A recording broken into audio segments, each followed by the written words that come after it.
So a couple of days ago, I read the hyped up, well not really hyped up, but I did read Fujimoto's new one shot, Goodbye Eri. Now, if you don't know Fujimoto, he's the Chainsaw Man author and Fire Punch author of the popular manga.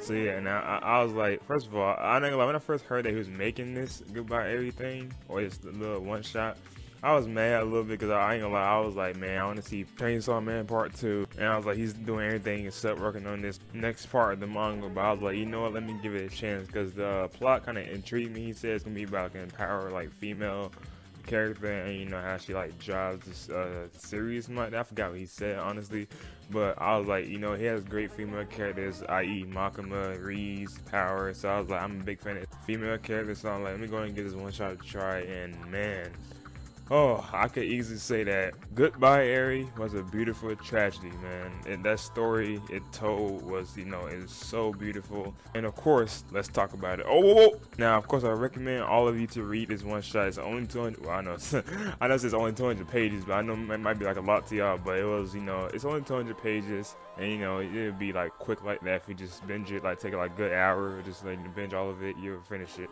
But yeah, I'm telling you, it's worth it, man. It's a good story, and of course, I'm not gonna spoil anything. However, I will talk about some points in the manga, you know, get my point across. So it might be light spoilers, but I'm not gonna go over like the major details. You know, just I will like talk around it. If that makes sense. But yeah, so the overall plot of Goodbye Eri, honestly, to be simple, was a young boy, a young kid filming his life, his parents, you know, and his like you know, everyday life to put it into a movie for his class or for his peers at school.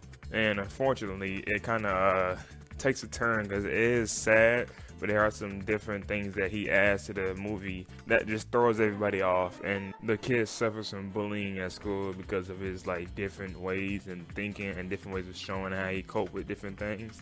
And so it teases him. That eventually leads to him going through like depression and him about to, you know, throw it all away until he meets this girl named Eri who takes an interest in him and helps him recreate the movie that people didn't like. And, you know, basically spend time with him after he goes through like some, you know, some sad stuff. So yeah, that's kind of like the overall plot of the whole one shot.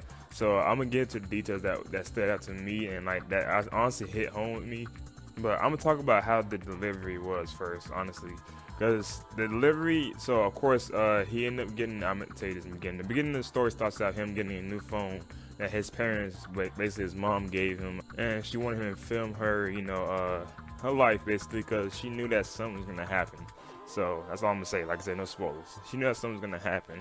And so he does that, and you know, as he's growing up, he films everything, of course. But how Fujimoto draws in the manga, you can see that it's honestly like his point of view. Like honestly, we were like reading through the phone, and it seemed like he's like vlogging in a way, you know. Great details show that, like how the different motions, him like running or walking, or just viewing different sceneries. It's honestly a good touch to the art and good touch to the manga as well. So I would like to acknowledge that he, you know, uses creative mind to give like a first person point of view to the manga. So now let's talk about the characters. So let's first start off talking about the main character, the kid who films everything. His name is Yuta. No, not that Yuta from JJK. Calm down. It's the boy named Yuta in this story. But yeah, Yuta. Now he's like, of course, like a kind of like rambunctious kid because he also unique in a way because he is different. And like I said, this twist that he added to the movie about his mom and his, you know, the beginning stages of the manga shows how he has like a different personality than the rest of the people at school. He does something kind of like people most think would say insensitive, and he doesn't see a problem with it because, you know, it's kind of his life and his story. So he deals with and copes the way he copes in his own way. But like people in that school try to tell him how he should do things and basically like fit the norm of society. But he thinks different, and so of course, you know, he would get teased for that. And sometimes when the pressure gets too much for him, he kind of like tends to break him and end it all until someone saves him, which would be Eri. And yeah, so but him as a person myself, he's kind of like a normal kid. Like of course, he goes to TV, and you know, he may think that way, or if you think different than others, then you might feel alone by yourself, you know. So yeah, it's kind of like he's like a normal kid in this manga, and then you have a girl named Eri, who's a vampire, quote unquote. But honestly, she's kind of like an angel sent to him because like she is a kind girl, has an interest in Yuta's like way of thinking, and also comforts him when he, you know, basically was getting teased, and it's kind of like an outcast of herself in a way too. So the story basically ends up following them most of the time, and because she helps him try to recreate a movie that he got teased for in school. So they spend tons of hours watching movies, learning, trying to pick different things with different movies to help him recreate a movie for his school. And she basically gives him like great advice, honestly, because she tells him how he got to be unique, and you got to like start with like the beginning, middle, end, climax, all that like movie stuff. And then she goes like into detail how she's gonna help him and gives him like advice on life to help him with the movie. Honestly, like a coach, I was like she was legit coaching him, and like you could tell how they started bonding more because she started taking more of an interest in him, and same with him, she started liking her more because that's the only person other than his mom that will give him that attention and that will basically help him in life. So yeah, and then it like goes from like this normal story to like the slice of life to like this sad story in a minute because things go from left and right, and then plot twist comes, and new character reveals happens, and then the story is just like pretty good. It's a pretty good storytelling, and also I would say that Fujimoto has a great way of like connecting with his audience, because honestly, me, or I guess other YouTube creators out there, they kind of go through the same thing he was going through, like Ari and YouTube was like going through, because YouTube is constantly, you can say like a movie as well, YouTube is constantly like think different ideas that could work for YouTube, or like come up with different like ideas to make them stand out or be different from others, and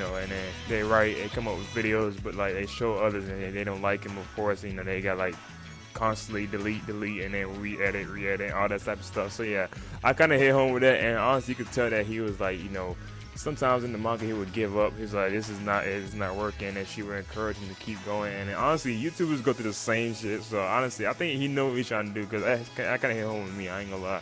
I'm doing this for like how long? For 4 or 5 years, and I have this problem as well too. And I'm pretty sure others out there did it too.